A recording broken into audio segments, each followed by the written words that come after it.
할렐루야. 3월 22일 월요일 아침 기도회를 시작하겠습니다. 오늘도 주님의 말씀을 우리 마음 가운데 받고 이 말씀으로 하루를 사는 우리 모든 성도님들 되시기 바랍니다. 오늘 하나님의 말씀은 누가복음 20장 41절부터 21장 4절까지의 말씀입니다. 예수께서 그들에게 이르시되 사람들이 어찌하여 그리스도를 다윗의 자손이라 하느냐. 시편에 다윗이 친히 말하였으되 주께서 내 주께 이르시되 내가 네 원수를 네 발등상으로 삼을 때까지 내 우편에 앉았으라 하셨도다 하였느니라. 그런즉 다윗이 그리스도를 주라 칭하였으니 어찌 그의 자손이 되겠느냐 하시니라. 모든 백성이 들을 때에 예수께서 그 제자들에게 이르시되 긴 옷을 입고 다니는 것을 원하며 시장에서 문안받는 것과 회당의 높은 자리와 잔치의 윗자리를 좋아하는 서기관들을 삼가라. 그들은 과부의 가산을 삼키며 외식으로 길게 기도하니 그들이 더 엄중한 심판을 받으리라 하시니라.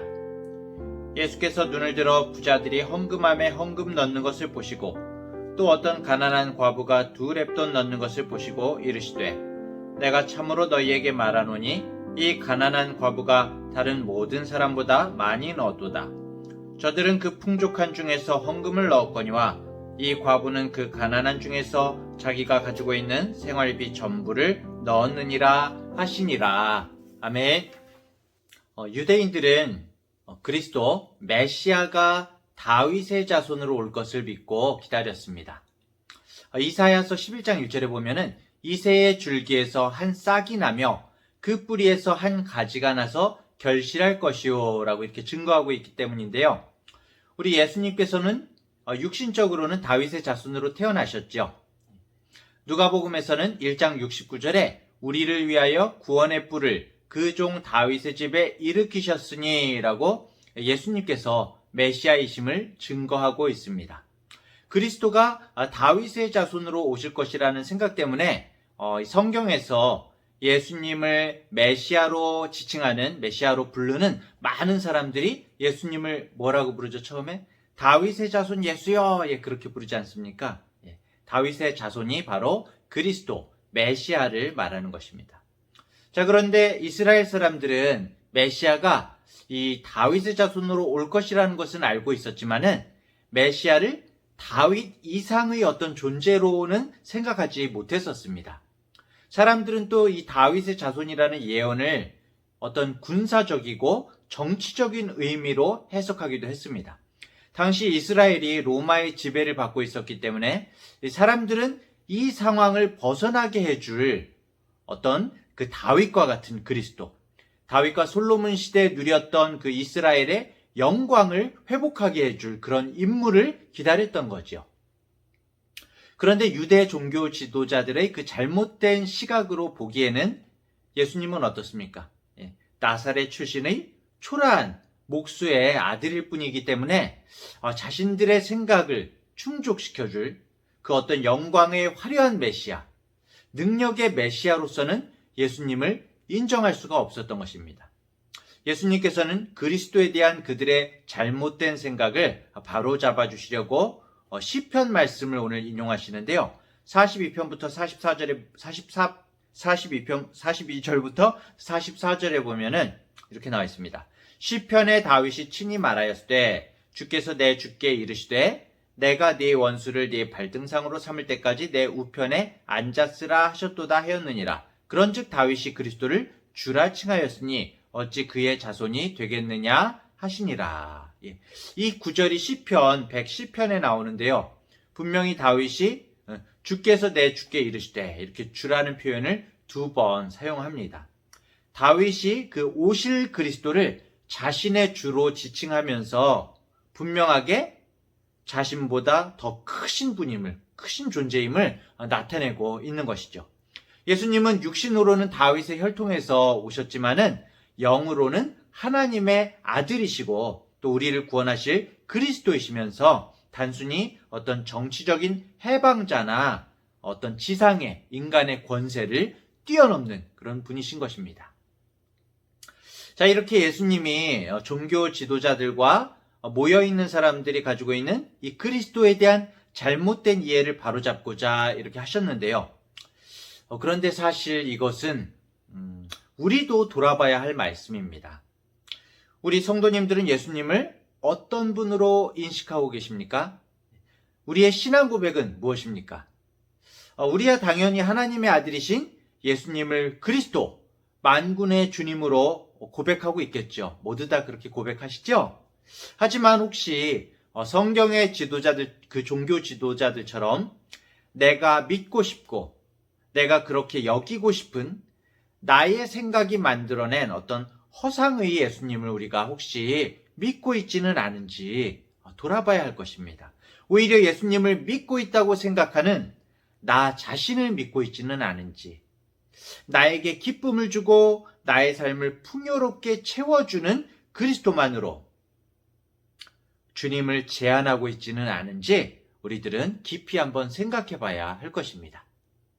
자, 예수님이 이렇게 그리스도의 정체성에 대해서 말씀하신 후에 제자들에게 이렇게 말씀하십니다. 45절 46절에 모든 백성이 들을 때에 예수께서 그 제자들에게 이르시되 긴 옷을 입고 다니는 것을 원하며 시장에서 문안받는 것과 회당의 높은 자리와 잔치의 윗자리를 좋아하는 서기관들을 삼가라. 예수님은 주변의 모든 사람들이 듣고 있는 상황에서 제자들에게 서기관들을 삼가라고 말씀하십니다. 이 본문의 삼가라는 말씀은 조심하라는 말씀이고 경계하라는 말씀이면서 그들을 본받지 말라는 그런 말씀입니다. 그들처럼 살지 말고 그들의 삶을 멀리하라는 것입니다. 서기관들은 어떻게 보면 오늘날의 성경교사이고 신학자라고 볼 수가 있습니다. 그리고 좀 확장해서 보자면은 저 같은 목사도 포함될 것 같습니다. 이 서기관들은 시장에서 문안받는 것을 즐겼습니다. 서기관들은 자신의 직무를 행할 때 긴 옷을 입고 다녔는데 이 서기관의 직무 중이 아닐 때에도 남들의 이목을 끌기 위해서 문안을 받기 위해서 긴 옷을 입고 다녔다고 합니다. 이렇게 자신의 권위를 내세우기 좋아하는 이 서기관들은 회당의 높은 자리와 잔치의 윗자리를 좋아했었나 봅니다. 거기다가 47절을 보면은 서기관들이 과부의 가산을 삼킨다 이런 표현을 하고 있는데요. 그 서기관들이 백성들에게 신뢰받는 자신들의 어떠한 위치를 악용하는 모습을 지적하신 것입니다. 그래서 일부 서기관들은 자신의 지위를 이용해서 다른 사람의 물질을 옳지 않은 방법으로 취하기도 하고 오히려 보살핌을 받아야 하는 그런 약자인 과부들의 재산을 하나님의 이름을 팔아서 오히려 노리기도 했던 것 같습니다. 참 안타까운 모습이죠. 자, 본문에서 서기관이 부정적으로 표현되었지만은 본래 서기관은 어려서부터 집중적으로 율법을 공부하고 율법을 이렇게 필사하거나 연구해서 가르치는 전문적인 어떤 율법 학자입니다. 서기관들은 누구보다도 말씀을 많이 읽고 쓰고 묵상하는 사람들이었습니다. 그리고 당시 사회에서도 그만큼 존경받고 인정을 받았습니다. 그럼에도 불구하고 서기관들이 누구보다 말씀을 많이 읽고 연구했지만은 그 말씀을 제대로 마음으로부터 받아들이고 또 살아내지 못했던 것 같습니다. 우리가 성경의 말씀이 중요한데 그 말씀을 외면으로 겉으로 많이 읽는 것보다도 진짜 중요한 것은 그 말씀을 마음으로 받아들이고 우리들의 삶으로 살아내는 것, 그것이 중요한 것 같습니다. 우리가 아무리 성경을 열심히 읽고 길게 기도를 한다고 해도 결국 삶에서 하나님의 말씀을 진심으로 순종하고 이웃과 더불어서 살지 않으면은 하나님의 뜻을 이루지 못하고 있음을 기억해야 할 것입니다. 서기관들의 긴 기도는 주님과의 대화가 아니라 사람들이 자신들을 존경하고 거룩한 사람이라고 믿게 하려는 어떤 위선이었습니다.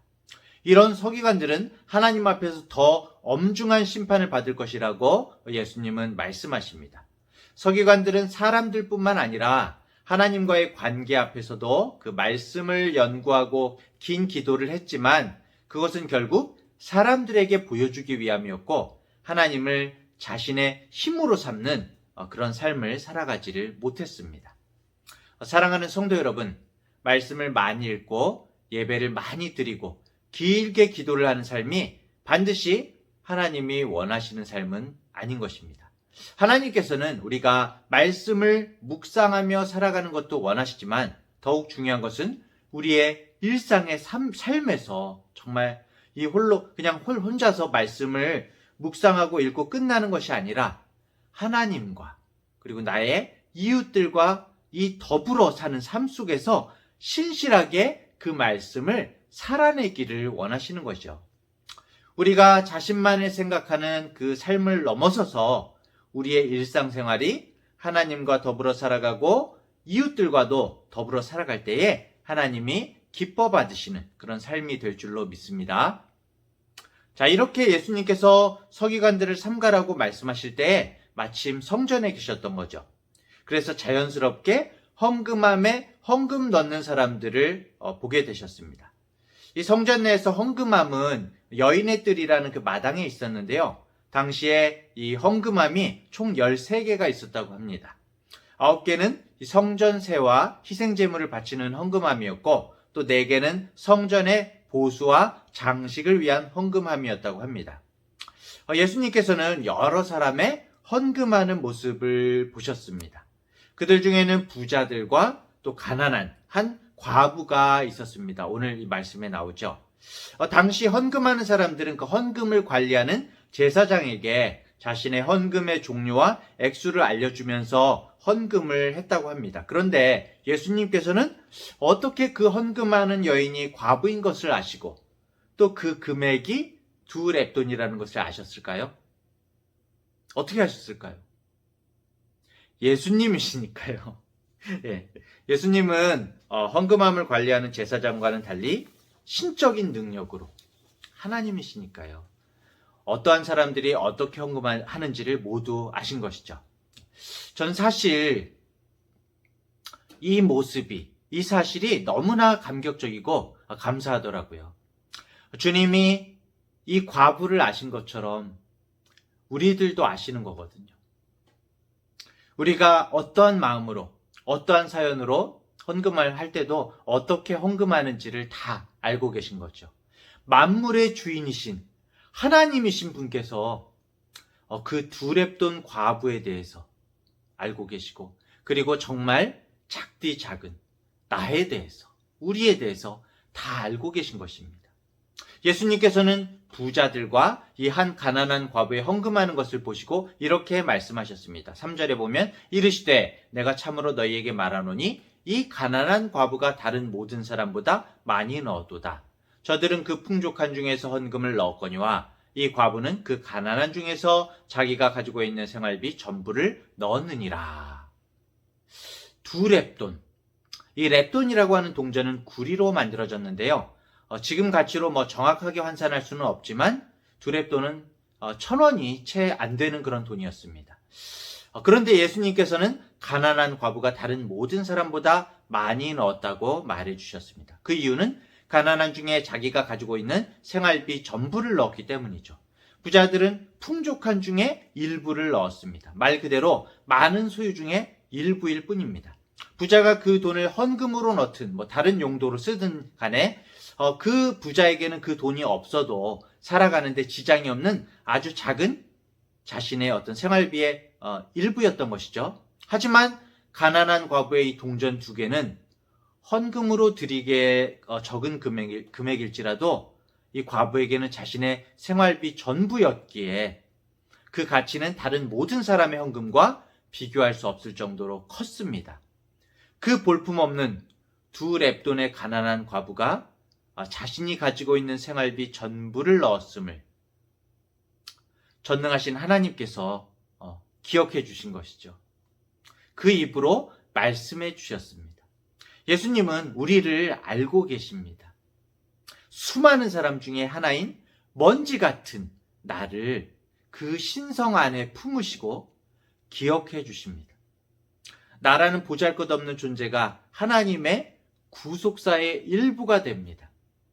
우리를 구원하시기 원하는 예수님께서는 우리의 이야기를, 우리의 이 스토리라고 그러죠. 스토리를 다 알고 계신 것이죠. 하나님을 향한 마음보다 자신만을 드러냈던 부자들은 예수님을 그냥 지나쳤습니다. 하지만 하나님밖에 의지할 곳이 없는 모든 삶을 드렸던 이 과부 여인은 지금 내 안에 너, 옛날 진짜 유행어죠? 지금 예수님 안에 있는 것이죠. 우리를 기억해 주시는 주님을 다 함께 찬양하기를 원합니다. 자, 그런데 성도 여러분, 사실 이 과부에게 마지막 전 재산인 이 2렙돈을 내게 하는 게 맞았을까요? 그 여인이 믿음으로 낸 거죠. 그렇게 얘기할 수도 있겠죠. 어떻게 생각하십니까? 마지막 자신의 소유를 드렸다면은 이 여인은 이제 어떻게 살겠습니까? 저는 이 말씀을 읽으면서 물론 하나님께서 다 인도하심이 있겠지만은 걱정이 되죠. 마지막 소유를 냈으면 밥은 어떻게 먹지? 이 여인은 이제 누가 도와야 될까요? 누가 도와야 될까요? 바로 우리가 챙겨야죠. 우리가 챙겨야 됩니다. 그것이 바로 하나님 안에 있는 교회이고 공동체인 것입니다. 교회가 함께 모여서 예배하는 것만이 교회일까요? 주님께서는 이 과부의 이야기를 우리에게 알려주셨습니다. 물론 2000년 전에 이 과부를 우리가 지금 직접 도울 수는 없겠지요. 하지만 지금도 우리가 그 삶을 들어주고 나눠야 할 사람들이 우리 주변에 많이 있는 것입니다. 교회는 하나님 안에서 삶을 나누고 또 함께 예수님을 향해서 걸어가는 공동체입니다. 사실 우리 주변에 있는 내 지체에게 2렙돈만 남아있게 한 자체가 사실은 생각해 볼 부분인 것 같습니다. 제사장들과 서기관, 이 교회라는 지체들이 쩔그렁 헤롯의 위세를 떨치는 그 성전을 짓는 데에 막 보여지는 헌금을 걷고 있을 때에 이 과부는 자신의 마지막 소유를 드린 것입니다. 이제 마지막 남은 이 2렙돈마저 예물로 드린 이 여인을 향해서 누군가는 하나님의 응답이 되어야 될 것 같습니다. 예수님께서는 분명히 우리에게 말씀하시고 알게 하셨습니다. 오늘 주님께서는 이 성전세와 헤롯 성전을 짓는 이 모금에 관해서 옳고 그름을 평가하지는 않으셨어요. 이 본문 자체에서는요. 다만 과부가 그 모금을 위해서 생활비 전부를 드린 그 마음을 보셨습니다. 여인이 헌금한 돈이 하나님을 위해 사실은 제대로 사용되었을 리는 없습니다. 왜냐하면 예수님께서는 다른 본문에서 이 성전을 강도의 소굴로 만들었다고 꾸짖으셨고 당시 헌금의 많은 부분이 하나님이 아닌 그 헤롯의 그 영예를 위해서 외형적인 성전 건축, 그 당시에도 이제 헤롯의 성전이 건축이 되고 있었거든요. 성전 건축에 사용이 되었습니다. 하지만 주님께서는 그럼에도 불구하고 그 여인의, 이 과부 여인의 마음을 칭찬하신 거죠. 이 여인은 헌금을 정성껏 하나님께 드렸고 주님께서도 그 마음을 받으셨습니다. 어떤 헌금이라도 하나님께 정성껏 드리는 마음이 중요한 것입니다. 하나님은 중심을 보시는 분이십니다. 간절히 원하기는 하나님께 진정한 마음을 드리는 우리 중앙대학교의 모든 성도님들 되시기를 간절히 축원합니다. 기도의 제목을 나누겠습니다. 첫 번째로 나의 마음의 평안과 안위를 위한 어떤 허상의 주님이 아닌 정말 살아계신 주님, 말씀의 주님을 믿고 순종하게 하소서. 두 번째로는 이 서기관의 모습을 보면서 우리가 고개만 흔드는 것이 아니라 우리 자신의 가식과 위선을 돌아보고 하나님 앞에서 살게 하소서. 세 번째로 우리에게 맡겨주신 연약한 지체를 이 가난한 과부를 돌아보고 기도하며 삶을 나누게 하소서. 이렇게 이 기도의 제목을 가지고 오늘 하루를 살기를 원합니다. 기도하겠습니다. 하나님 아버지, 오늘 말씀을 통해서 우리 자신을 돌아보게 하시니 감사를 드립니다. 주님, 우리들이 유대인들의 잘못된 메시아관을 지적하고 그들의 정치적이고 물질적인 메시아관에 대해 혀를 차면서도 우리 자신은 예수님을 나만의 주님으로 내 마음에 맡고 나의 생각 속에만 계신 주님으로 제안하고 내 멋대로 믿고 있는 것은 아닌지 돌아봅니다. 이 서기관들의 위선적이고 가식적이며 남들에게 인정받으려는 모습을 보면서 우리가 고개를 흔들면서도 우리 자신은 하나님 앞에서 과연 어떤 모습으로 살고 있는지요? 말씀을 순종하고 주님의 사랑으로 지체를 섬기는 삶을 살고 있는지 생각해 봅니다. 우리는 자신의 안전에만 관심이 있고 타인의 관심에 무관심할 때가 많은 것 같습니다. 보지 말아야 하고 따르지 말라고 하셨던 미혹하는 자들은 자꾸 따라가면서 예수님의 시선이 머무르고 있을 뿐만 아니라 정말 우리가 함께 해주어야 하는 이 과부의 신음에는 관심이 없을 때가 너무나 많습니다. 내 이웃의 무능력이 아니라 우리의 무관심을 주님께서는 슬픈 눈으로 바라보실 것을 생각하게 됩니다. 저희에게 주님께서 맡겨주신 연약한 지체들을 아끼고 함께하면서 함께 주님을 향해 걸어나갈 수 있는 진정한 교회가 되게 하여 주시옵소서. 아무도 관심 갖지 않던 우리를 불러주시고 우리 하나하나를 사랑하시고 기억해 주시는 주님께 감사를 올립니다. 오늘 하루도 예수님과 더불어 살아가게 하여 주시옵소서. 예수님의 이름으로 기도합니다. 아멘.